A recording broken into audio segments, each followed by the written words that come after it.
यार मुझे समझ में नहीं आता कि मोदी प्रेम, भाजपा प्रेम या इवन पाकिस्तानी हेट में हमारे देश में कुछ लोग इतना क्यों बह जाते हैं कि ये लोग भारत देश के खिलाफ हो जाते हैं।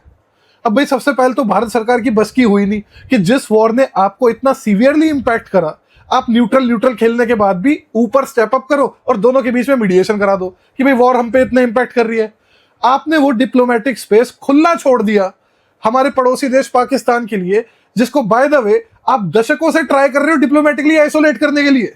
उन्होंने स्टेप अप करा, दोनों पार्टीज को साथ लाए, सीज फायर करा दिया। एक तरीके से अच्छी बात है, वॉर हम पे इंपैक्ट कर रही थी, अब नहीं करेगी इंपैक्ट क्योंकि सीज फायर करा दिया। लेकिन उस सीज फायर को हुए 24 घंटे भी नहीं हुए थे कि इजराइल ने फिर से एक आतंकी हमला कर दिया लेबनान में और इंडिया के इंटरेस्ट को फिर से हार्म कर दिया।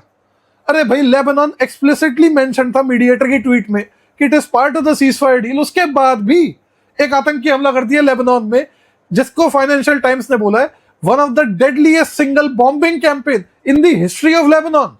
10 मिनट के अंदर 100 टारगेट हिट करके आपने 300 से ऊपर लोग मार दिए, जिसमें बच्चे, बूढ़े, महिलाएं, अस्पताल पे हमला हो रहा है, मतलब मौत का प्रोसेशन हो रहा है, उसमें हमला हो रहा है। देखिए, इजराइल का फायदा अटैक होते रहने में ही है, वो अटैक करता रहेगा। बट द पॉइंट इज, ये क्लैरिटी पहले ही आनी चाहिए थी कि लेबनान उसका पार्ट है कि नहीं। अबे लेबन नहीं ढक्कन, लेबनान।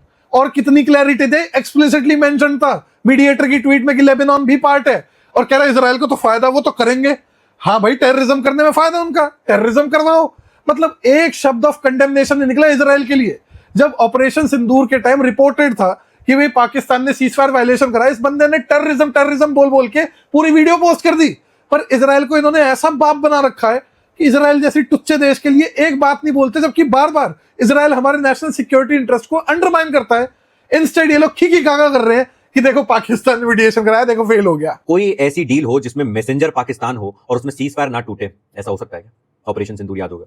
अबे सीज फायर वायलेट हो रहा है, उससे नुकसान तो हमारा ही है। क्वाइट लिटरली ईरानियंस के खुद के हिसाब से उन्होंने जवाबी कार्रवाई में रिस्ट्रेंट एक्सरसाइज करी, क्योंकि पाकिस्तान ने बोला कि यार प्लीज सीज फायर को अपहोल्ड कर लो एज अ मीडिएटर। उसको रिस्पेक्ट करते हुए उन्होंने रिस्ट्रेंट करा खुद को। जो असली कल्प्रिट है यहाँ पर इजराइल, उसको बाप बना रखा है इन्होंने। एक शब्द ऑफ कंडेमनेशन नहीं। मतलब इजराइल ने लेबनान की करीब 20% आबादी को डिस्प्लेस कर दिया। वहां के जो प्रीडोमिनेंटली शिया गांव है उनको डायनामाइट से उड़ा दिया। यूएस का जो एम्बेसडर है लेबनान में, वो स्टेटमेंट दे रहा है कि हमने इजराइल को बोला कि भाई क्रिश्चियन जगहों को छोड़ देना। मतलब एथनिक क्लेंजिंग क्वाइट लिटरली वहां पर चल रही है, तो राइट विंग उसको कैसे ना सपोर्ट करे। सिर्फ किस बात पे? हिजबुल्लाह को टारगेट कर रहे हैं जी। अबे हिजबुल्लाह तो एग्जिस्ट ही नहीं करता। अगर आप 1982 में इन्वेड ना करते लेबनान को और उस कंट्री को ऑक्यूपाई ना करते, वो तो रेजिस्टेंस फोर्स इमर्ज हुई आपको मार भगाने के लिए वहां से, और आप भागे वहां से।